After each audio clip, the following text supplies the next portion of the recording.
देखिए, पावरलूम एक ऐसा व्यापार है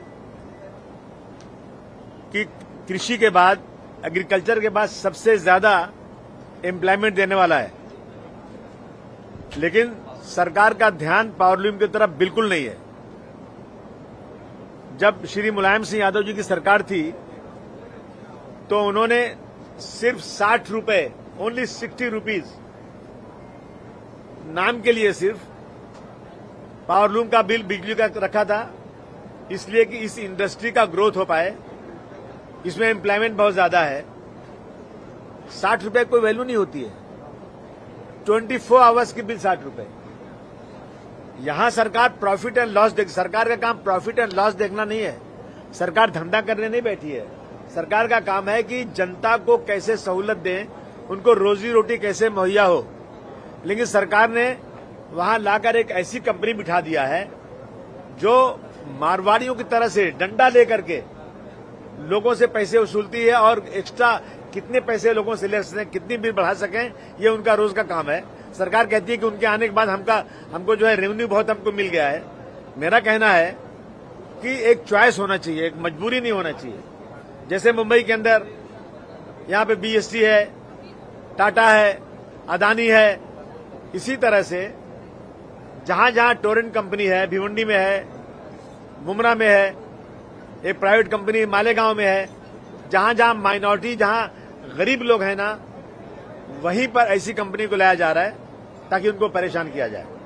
मेरा कहना है कि इसी के टोरेंट को अगर आप लाए हैं तो वहां पर टाटा और ये जो है एमएससीबी, ये अदानी, इन कंपनियों को भी वहां दिया जाए तो पब्लिक की जो चॉइस हो, पब्लिक उससे बिजली ले, ये हमारी मांग है। चल, दूसरा क्या है? दूसरा ये यूसीसी वाला मुद्दा है जो कमेटी गठित की गई है, उसमें एक भी अल्पसंख्यक समुदाय से सदस्य नहीं है। सब कैसे? देखिए, ऐसा है कि मेजॉरिटी के अहंकार में कुछ भी हो सकता है। हम सिर्फ एक ही बात मैं कहना चाहता हूं कि यूसीसी ला रहे हैं ना, तो उसमें एक प्रोविजन जरूर रख दीजिएगा कि सड़क पर कोई बारात न निकले। ट्रैफिक वैसे ही बहुत जाम होती है। कोई भी वर्ग के लोग सड़क के ऊपर कोई बारात लेकर न चलने पाए। आप ऐसी चीज लाइए जिससे देश की एकता मजबूत हो, जिससे देश में लोगों की रोजी रोटी बढ़े, हमारा जीडीपी बढ़े। इन चीजों पर ध्यान देना चाहिए, न कि ऐसी चीज लाएं जिससे आप पोलराइज करना चाहते हो। सर, दूसरा है कि आपकी पार्षद है, खासकर रोशन शेख जो एमआईएम की है, उनकी नगर सेविका पर इसलिए रद्द कर दिया गया क्योंकि ओबीसी का सर्टिफिकेट उन्होंने जाली बनाया था, सामने आया।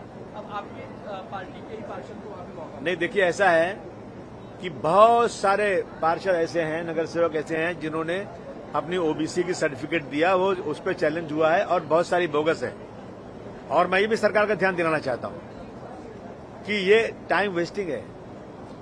ये इसमें कम से कम 3 महीने के अंदर इसका फैसला होना चाहिए और जिन्होंने भी बोगस बनाई है उनको उन पे क्रिमिनल केस होना चाहिए। और जो डिपार्टमेंट है इसका चेक करने वाला, बहुत जबरदस्त तरीके से वहां रिश्वत चल रही है। 25-25, 50-50 लाख रुपए मांगे जा रहे हैं सिर्फ सर्टिफिकेट को वेरीफाई करने के लिए। और सर्टिफिकेट झूठी है, लेकिन पैसे दे दो ना तो सर्टिफिकेट दे देंगे कि हाँ ये सर्टिफिकेट सच्ची है, तो उनके साथ भी कार्रवाई होना चाहिए। और मैं देख रहा हूं कि महाराष्ट्र में इतना ज्यादा भ्रष्टाचार हो गया है, इतना ज्यादा करप्शन हो गया है कि हमारी सरकार उसकी तरफ ध्यान ही नहीं दे रही है। सर, रोशन शेख का मामला ये है कि मुंबई की पार्षद है, सर्टिफिकेट उनका परभणी का है। ये जो लिंक है पूरा स्पेसिफिक मामले में आप कैसे देखेंगे? नहीं, ऐसा यही नहीं है।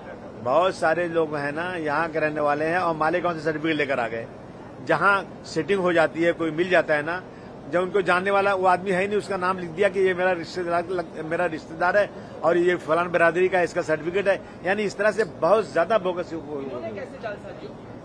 नहीं, मुझे ये नहीं मालूम कैसे जालसाजी की है। मेरा आदमी जो है, हमारा जो महफूज आजमी है, वो केस लड़ रहा था और वो जीत कर आ गया, उसको सर्टिफिकेट मिल गई है। अभी वो नगर सेवक वहां बन गया। राम मंदिर चोरी पर जब अखिलेश यादव ने सरकार को घेरा तो पहली बार मुख्यमंत्री ने ये स्टेटमेंट दिया है कि अयोध्या के पावन धर्म को मेरा नमस्कार। जो लोग आज राम मंदिर के हित की बात कर रहे हैं, यही लोगों ने किसी समय में हनुमानगढ़ी में नमाज जो है वो पढ़वाई थी। क्या मैं इन लोगों से पूछना चाहता हूँ कि क्या जामा मस्जिद में हनुमान चालीसा पढ़ने दी जा सकती है क्या? नहीं, इसमें मैं क्या जवाब दूं? ऐसी बातें नहीं करना चाहिए जिससे आपसी कुछ ताल्लुक खराब हो। और मैं समझता हूँ अखिलेश यादव जी, मुलायम सिंह यादव जी एक बहुत धार्मिक आदमी है और ये कोई मुस्लिम थोड़ी है। ये इनके यहाँ रोज पूजा होती है। अखिलेश यादव जी ने अपने इलाके में बहुत भव्य मंदिर बनाने जा रहे हैं, उसका भी निर्माण अभी उसकी ओपनिंग होने, बहुत जबरदस्त मंदिर बनाया उन्होंने। उनके यहाँ कृष्ण भगवान की फोटो रखी हुई, रोजाना उसकी पूजा करते हैं। तो ये सब जो है ना, सब राजनीतिक चालें और कुछ नहीं। अच्छा, एक सवाल ये है, सर, केंद्र सरकार दबाव डाल रही है कि शरद पवार पार्टी के जो 3 से 4 सांसद हैं वो अब कहीं न कहीं दूसरे पाले में बदल सकते हैं। ऐसे में क्या पृथ्वीराज चौहान का इस तरीके का बयान आया है, उसको लेकर क्या कहेंगे? पृथ्वीराज चौहान ये कह रहे हैं कि शिंदे के साथ जो है शिवसेना के 6 सांसद गए, अब कहीं ना कहीं राष्ट्रवादी कांग्रेस के भी 6 से 7 सांसद अस्वस्थ हैं और जल्द से केंद्र सरकार। नहीं, मेरा तो मानना है कि लॉ में चेंजिंग की जाए। जिन लोगों ने वोट दिया उनका अधिकार है। हमसे आपने एक आइडियोलॉजी लाई आपने कि हमको वोट दीजिए, हम ये करके दिखाएंगे। हम क्रिमिनल हैं, हम सेकुलर हैं, बहुत सारी चीजें, जितनी चीजें आइडियोलॉजी के ऊपर वोट मिला है। और जिन्होंने वोट दिया, जो आपको चुन के लाने वाले, उनसे पूछा ही नहीं जाता है और अपनी मर्जी से पार्टी बदल दी जाती है। आजादी का मतलब ये नहीं है कि आप इस तरह से किसी के साथ नाइंसाफी करो। लॉ बदलना चाहिए। अगर कोई आदमी, किसी को पार्टी बदलना है तो रिजाइन करे, जाकर दोबारा इलेक्शन लड़े और चुनकर जहां जाना हो जाए, लेकिन उसके पहले जाना बिल्कुल बैंड होना चाहिए। आदमी साहब, पिछले दिनों हमने देखा था कि शिवसेना के नगर सेवक ने डॉक्टर से मारपीट की थी। अब कल का वाकया है जब रायगढ़ के महाड़ में बीजेपी के जो पार्षद हैं वो पालिका अध्यक्ष के साथ मारपीट करते हैं। सत्ता का घमंड। बिल्कुल सत्ता का घमंड है ये सहनशीलता खत्म हो चुकी है। सरकार को इसके ऊपर सख्ती से बोलना चाहिए। अपने अपने जिनके लोग चुनकर आए उनको सख्ती करना चाहिए और उनको सजा मिलना चाहिए। अधिकारी काम करते हैं, अगर अधिकारी ने गलती किया, कुछ किया, तो आप उनकी शिकायत कीजिए। आप सत्ता में हैं, सत्ता में नहीं भी हैं तो अल्लाह की शिकायत कीजिए, उसके ऊपर कार्रवाई होगी। लेकिन इस तरह से मारपीट करना, मैं समझता हूँ इसकी पूरी निंदा होना चाहिए और जो मारपीट करें उनके साथ सख्त कार्रवाई होना चाहिए। सरकार से जब सवाल पूछा जाता है तो आदमी साहब मुख्यमंत्री कहते हैं कि भारत के टट्टू जिन्हें कुत्ता भी नहीं पूछता वो मुख्यमंत्री को गाली दे रहे हैं। नहीं, हमने देखिए ऐसा नहीं, कोई बात नहीं हुई थी। देखिए, चाहे कि अब बोलने का सबको हक है, इसका मतलब नहीं जो सत्ता में आ गए बहुत अहंकार से कुछ भी बोलें, लेकिन जो सच्ची बात है, जो चीज और अपोजिशन बनाया किस लिए जाता है? अपोजिशन बनाया जाए तो उसको मंत्री का पद मिलता है, लेकिन बहुत ही वो है कि हमारे यहाँ महाराष्ट्र में अपोजिशन ही नहीं है। सत्ता का पूरा अहंकार है, लेकिन सवाल पूछने का पूरा हक है। किसी को गलत तरीके से नहीं बोला जा रहा है। तो निदा खान के मामले हमने देखा कि कोर्ट ने खासकर स्पष्ट टिप्पणी की कि चूंकि वो गर्भवती है, उन्हें नैसर्गिक न्याय के मुताबिक उन्हें कहीं नहीं जानी चाहिए। उनका चार्जशीट भी दाखिल हो चुका है। भगवान कृष्ण का जिक्र किया कि जिस तरीके से देखिए, ऐसा है कि वो जो क्या निदा खान हाँ। निदा खान की कोई गलती नहीं है। मैंने उस केस को पूर्व देखा है। हाँ। ये जानबूझ करके एक जो है ना जबरदस्ती का हवा खड़ा किया गया है। आखिर में जब केस चलेगा ना, निदा खान बिल्कुल बेकसूर निकलेंगी, मेरा दावा है ये। उसने कोई ऐसा काम नहीं किया है और यहाँ पर कोई ऐसे लोग नहीं है जो किसी को बहला फुसला के धर्म में लाना चाहते हैं। बिल्कुल गलत बात है ये अगर कोई कर रहा है ना तो ये आरएसएस और बीजेपी के लोग कर रहे हैं।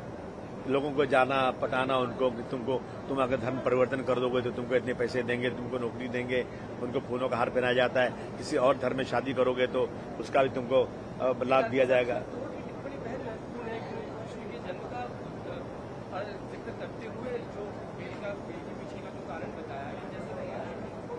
जी, जो बेल दी गई तो ये कहा कि जिस तरीके से भगवान श्री कृष्ण का जन्म जो है कारागार के अंदर हुआ, ऐसे में हम नहीं चाहते हैं कि कोई बच्चा कारागार के अंदर जन्म ले।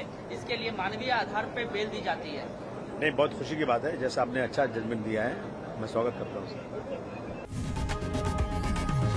लोकशाही मराठी ऐका, पहा, जागरूक रहा।